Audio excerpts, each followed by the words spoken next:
द्रौपदी ने जो पूछा श्री कृष्ण भगवान से सवाल, वो चौंका देने वाली सवाल थी। द्रौपदी ने पूछा, मेरे साथ ही क्यों हुआ अन्याय? श्री कृष्ण भगवान का जवाब सुनकर कांप उठे देवता।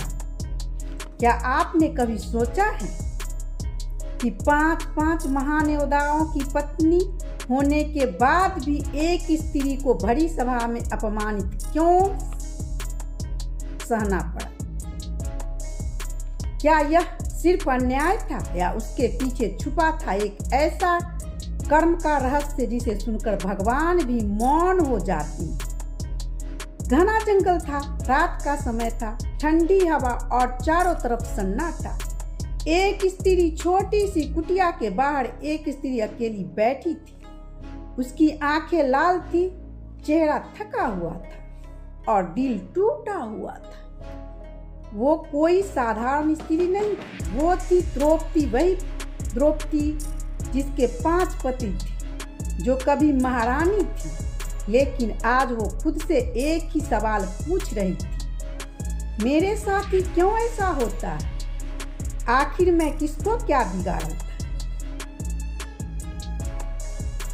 उसके आंखों के सामने बार बार वही दृश्य आ रहा था।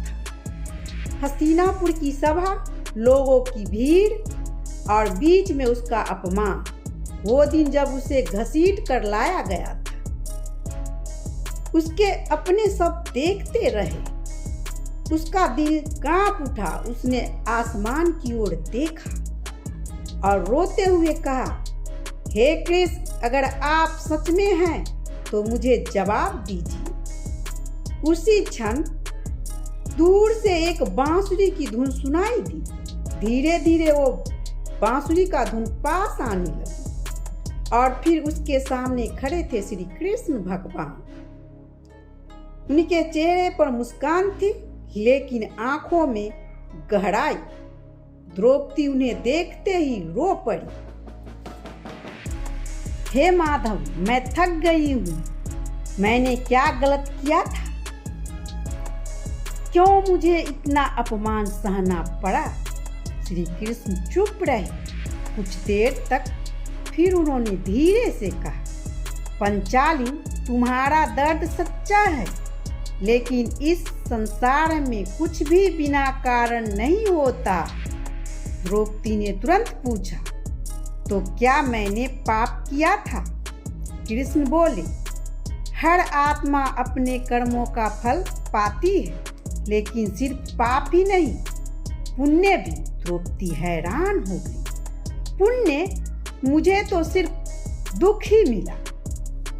श्री कृष्ण मुस्कुराए, फिर बोले, तुम्हें 5 महान पति मिली, क्या ये सामान्य बात है? तुम्हें शक्ति मिली, तुम्हें सम्मान मिला और सबसे बड़ी बात, तुम्हें मेरा साथ मिला। द्रौपदी चुप थी और सुन रही थी।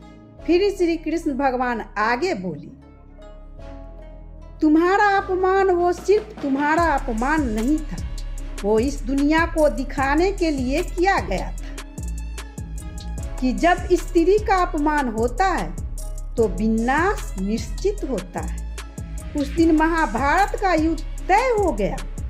द्रौपदी की सांसें तेज हो गई। उसे पहली बार समझ आ रहा था कि उसका दुख सिर्फ उसका दुख नहीं था।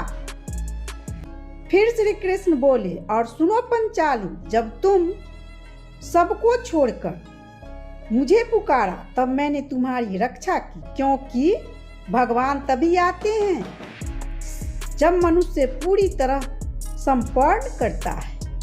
द्रौपदी की आंखों से आंसू बहने लगे, लेकिन अब वो कमजोर नहीं थी। द्रौपदी समझ रही थी। कृष्ण ने फिर कहा, जीवन में 2 रास्ते होते हैं, एक शिकायत का और दूसरा समझ का। जो समझ जाता वो बदल जाता है और जो बदल जाता वह इतिहास बनाता है। उस रात द्रौपदी ने फैसला लिया कि अब वो रोएगी नहीं, वो बनेगी शक्ति, और वही शक्ति बन गया महाभारत की सबसे बड़ी वजह। और अंत में धर्म की विजय हुई और अधर्म का नाश हुआ। तो याद रखिए, आपके जीवन में जो भी हो रहा है वो या तो आपके कर्मों का फल है या आपको कुछ सिखाने के लिए आया है। लेकिन अगर आप टूटते नहीं तो वही दुख आपकी सबसे बड़ी ताकत बन सकता है। द्रौपदी की कहानी हमें यह सिखाती है कि कभी कभी भगवान हमें दुख इसलिए नहीं देते कि वो हमें तोड़ दे, बल्कि इसलिए देते ताकि हमें और मजबूत बना सके।